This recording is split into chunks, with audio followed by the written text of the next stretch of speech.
La filière audiovisuelle est en pleine révolution, car les fondations sur lesquelles la télévision a prospéré pendant de longues années se fissurent. Les 18-24 ans passent maintenant plus de temps sur Internet que devant la télévision. Ils y consacrent un peu plus de 20% de leur consommation audiovisuelle, contre 15% pour la télévision. Une deuxième fissure apparaît. L'usage des technologies numériques se propage au sein des ménages, et cette tendance est appelée à se poursuivre. Ainsi, 36% des Français détenaient un smartphone fin 2012. Ils seront environ 80% en 2017. 14% des foyers français avaient une tablette fin 2012. Ils seront 75% en 2017. À cet horizon, 90% des foyers auront fait l'achat d'une télé connectable à Internet. Ils étaient seulement 14% fin 2012. N'oublions pas non plus les réseaux de communication, des réseaux qui deviennent à très haut débit pour faire circuler des volumes toujours plus importants de données.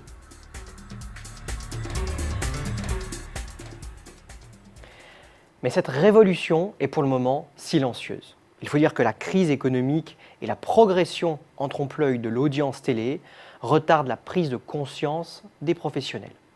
Je dis en trompe-l'œil car, comme vous pouvez le voir, il y a une rupture dans les statistiques de la durée d'écoute moyenne de la télévision par téléspectateur.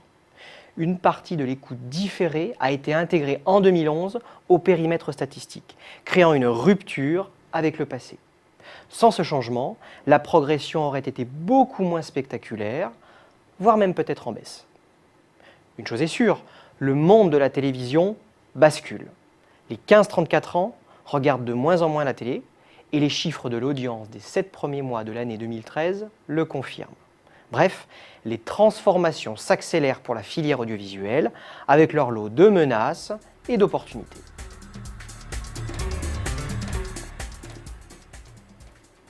Il s'agit maintenant pour les acteurs de la filière audiovisuelle de reconstruire les modèles d'affaires historiques qui sont aujourd'hui dépassés. Ils sont dépassés car les recettes publicitaires baissent, passant de 3,6 milliards d'euros en 2007 à 3,3 milliards d'euros en 2012, faisant vaciller la télévision gratuite.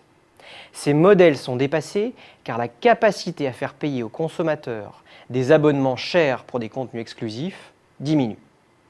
Et puis les programmes ne permettent plus de fédérer un vaste public de tout âge et toute origine sociale. Le problème, c'est que pour l'instant, il n'y a pas vraiment de modèle économique qui prenne le relais pour la création audiovisuelle sur l'Internet. Prenez YouTube ou Dailymotion par exemple. Leurs énormes audiences ne se convertissent pas pour le moment en revenus importants.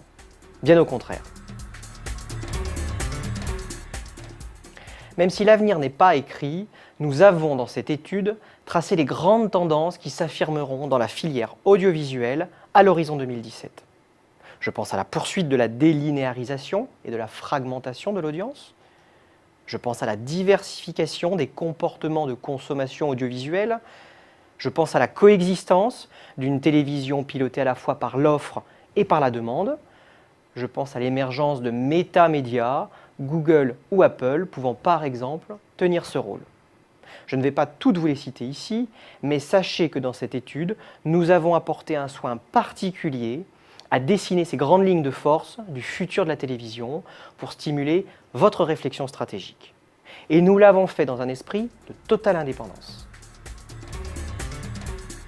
Cette nouvelle étude de référence a mobilisé toutes les compétences et l'expertise de Xerfi Precepta. Elle présente une synthèse du secteur pour identifier les piliers clés de toute décision stratégique. L'analyse met en particulier l'accent sur les prévisions d'évolution des marchés, la compréhension des facteurs de mutation et le décryptage des enjeux concurrentiels et des meilleurs business models.